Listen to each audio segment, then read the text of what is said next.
Your Wavy. Today I'm gonna be reacting to GTA video. You feel me? This is by King GTA. You feel me? Shout out to you. Um, this video is called Pooh, Shiesty versus Gucci Man. Feel me? So yeah, but let's click on it, man. Before this video starts, I want to personally thank you all for helping me reach 90,000 subscribers on YouTube. Even when I took... You all know what happens between them, bro. They fall out in the worst way, so yeah, but let's click. a 4 months break from YouTube, the support never stopped, and this really made me happy and added to my motivation so I can keep going for you guys. Also, Yeah, we're very close to 100,000 subscribers. So don't forget to go down and hit that subscribe button so we could hit this milestone before the end of June. Pooh Shiesty was a famous rapper from Memphis, Tennessee, who quickly became one of the biggest rising stars in hip-hop. He went from being a local rapper trying to make a name for himself. And you know what's funny? Before that Back in the Blood song, like with Lil Durk, I heard of Pooh Shiesty. He did a song with Gucci Man and stuff. You know what I mean?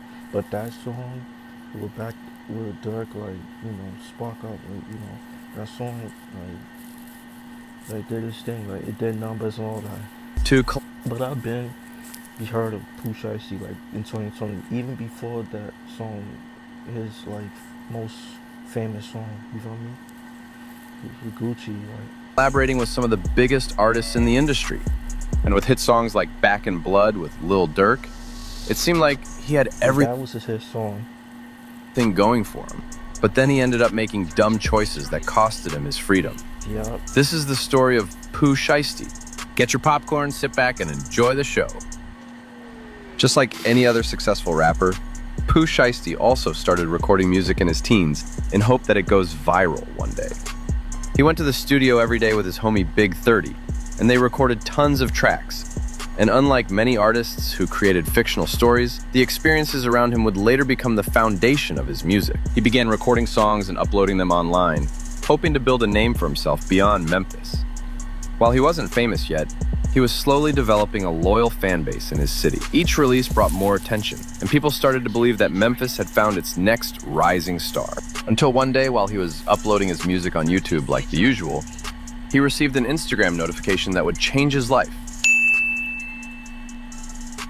He got up to see where'd he get it from, and to his surprise, it was none other than Big Guap, aka Gucci Mane. He saw something special in the young Memphis rapper and wanted to sign him. He invited him to his mansion so they could talk business.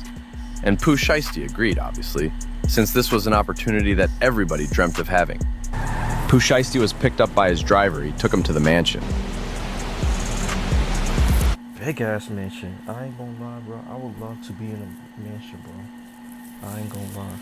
Never been in a mansion before, but I would love to see, like, you know, I would love to see like the houses. You know, I would love to get an experience out of being in a mansion. You feel me? He told Pooh Shiesty to follow him. Gucci Mane was throwing a big party in his place. He wanted to welcome his new artist in a special and unforgettable way. It really shows how much Gucci cared about his artists.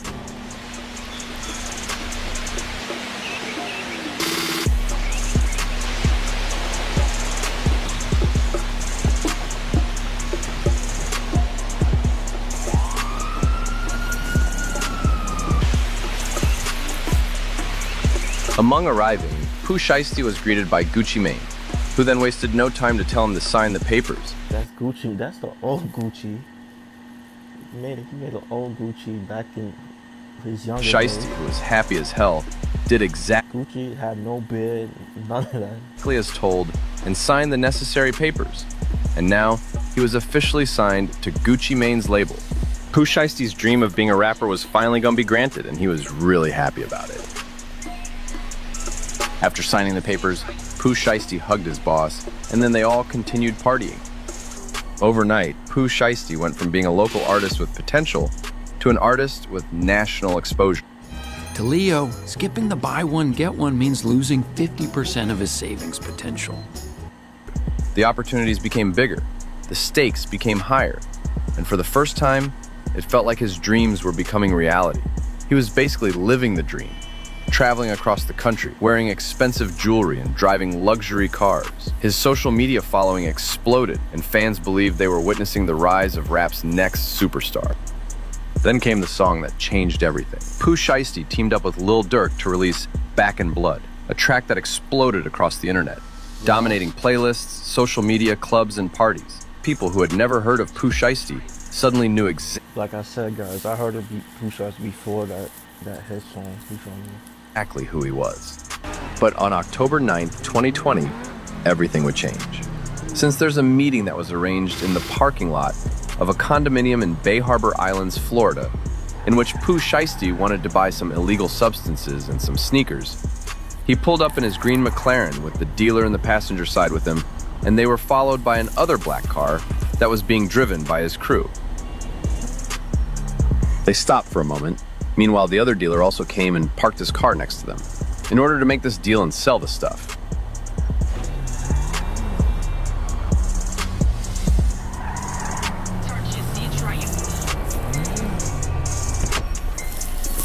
Shiesty's associates got out of their car, and one of them went towards the second dealer's direction, and at first it looked like a friendly interaction. Then, out of nowhere, Pooh Shiesty aimed his weapon at the first dealer next to him and told him to leave the goods and get out of the car. The guy was confused. Am I being robbed? Then Pooh Shiesty's homie shot at him in the buttocks, and the other homie shot at the second dealer in the hip. I think that this actually happened, if I'm not mistaken. I think this actually happened, though. And he got arrested for this, actually. Let me know if I'm wrong. Correct me if I'm wrong, but I think this actually happened, though. This what he got arrested for. Leaving them both injured at the scene. Pooh Shiesty's crew then left with the kicks and the weed. Pooh Shiesty also drove his McLaren and stopped next to the victims and told them to not try nothing. The victims managed to drive themselves to the hospital to treat their wounds. Just 4 days after the incident, Pooh Shiesty's mansion was surrounded by cops everywhere. Police issued warrants for his arrest, and they immediately went after him to bring him down. Pooh Shiesty didn't resist arrest and complied with the cops because he knew his bond money good.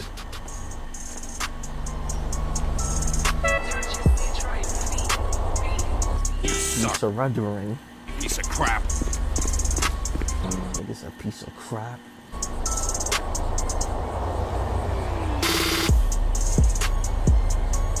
Because the federal charges involved an armed robbery where people were actually shot, he originally faced a maximum penalty of life in prison under federal sentencing guidelines.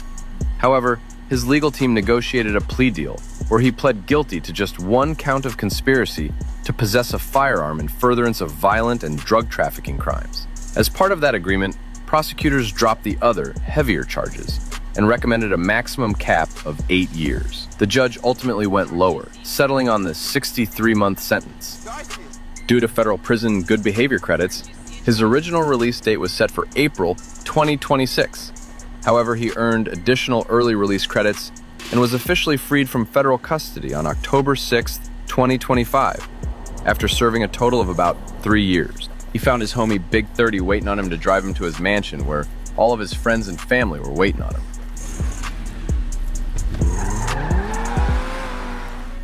Pooh Shiesty, despite returning to the lavish life, he was upset with the terms of his recording contract with Gucci Mane's label, the new 1017 Records. Instead of negotiating the contract dispute through legal channels or standard civil discussions, Pooh Shiesty and his crew decided to resort to violence. Yeah, bro. And that's what he fucked up at. And intimidation to achieve their business objectives.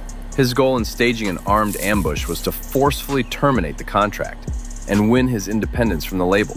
The crew consisted of his father, Big 30, and other associates of his. They reportedly went to a Staples store hours before the meeting specifically to print out contract termination paperwork. The crew got in a black SUV and got ready to go to the studio that they told Gucci Mane to meet them in. They had guns and everything as they wanted to settle this with violence rather than talking.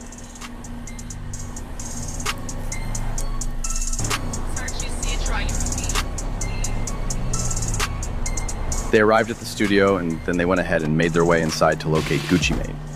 They ignored the fact that they were caught by CCTV cameras everywhere, and it wasn't going to be hard for the feds to recognize them, even with them ski masks.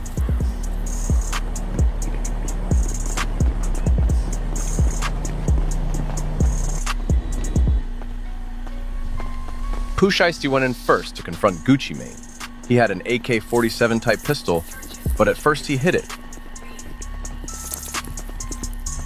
Pooh Shiesty asked Gucci Mane to step away from the others and walk privately into the back recording room to talk about the contract. Gucci agreed, even though he sensed something fishy was going on. But it looked like he had no choice, so he followed him as requested. Big 30 followed Pooh Shiesty too, so they can both pressure Gucci Mane. He used his body to block the door so that no one could disturb them while they're dealing with Gucci. While the other associates held the other victims on gunpoint, they Damn, he hit him with the pistol, bro. knocked down a few as they tried to steal their money and jewelry, and one of them choked the cameraman guy so he can steal his camera gear and other valuables. And the sad thing is, this is what actually happened. It was an absolute mess. Under duress at gunpoint, Gucci signed the paperwork. Big 30 allegedly used his cell phone to video It was the wrong way to do it, bro. Like, record Gucci, verbally stating that Pooh Shiesty was officially released from the label, and they immediately ran away from the place, leaving everyone traumatized and scared. this one, like I said, this actually happened, though. This happened in real life, though. He did that to Gucci, man.